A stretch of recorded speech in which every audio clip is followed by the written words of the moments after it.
दादा की जब दादा का पता चला तो यही हुआ कि टाइम पर आने वाला व्यक्ति आज टाइम पर नहीं पहुंचे बारामती।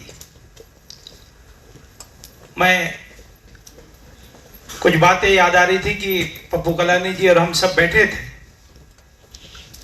और महानगर पालिका के चुनाव के पहले मैं, मनोज लासी जी, संतोष पांडे और हमारे आनंद प्रांस पे हम सब दादा से मिलने गए थे और उन्होंने कहा था कि आप हमारे साथ आना जरूरी है।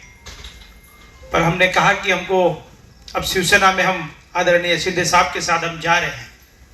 उन्होंने कहा कि आप जरूर जरूर वहां पर जाए, पर एक बात जरूर करें कि पप्पू कलानी जी और भरत गंगोत्री जी के बहुत अच्छे संबंध हैं, पर मेरी इच्छा है कि ओमी कलानी जी और भरत गंगोत्री जी के भी संबंध बहुत अच्छे होने चाहिए। आप लोगों का काम है कि ये मतभेद हटाना बहुत जरूरी है। दादा ने जैसे ही कहा वैसे ही प्रांजपे जी को मैंने कहा कि वो भरत गंगोत्री जी मेरा नहीं सुन पाएंगे। इसके कारण हमारे वरिष्ठ नगर सेवक जमुना दास पुरस्वानी जी को हमने तुरंत जवाबदारी रखी कि आप गंगोत्री जी से बात कीजिए, महेश सुक्रमानी जी को, कि राजनीतिक मतभेद होते रहते हैं पर वो बनने चाहिए।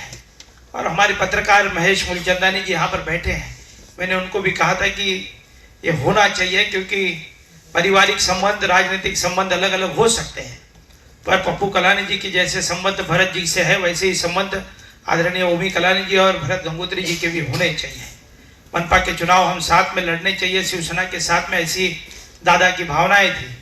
और फिर उन्होंने कहा कि ये करने के लिए और लगेगा तो मैं प्रांजपे साहब और हिंदूराव जी को भी मतलब आपको भूलना पड़ेगा वहां से, तब जाकर ये दोनों नेताओं की बैठक होगी।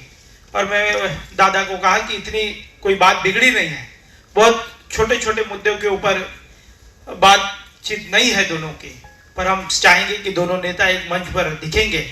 और दादा की इच्छा में पूरी करने के लिए कल से ही हम काम पर लगेंगे कि गंगोत्री जी और ओमी कलानी जी हम सब साथ में दिखने चाहिए।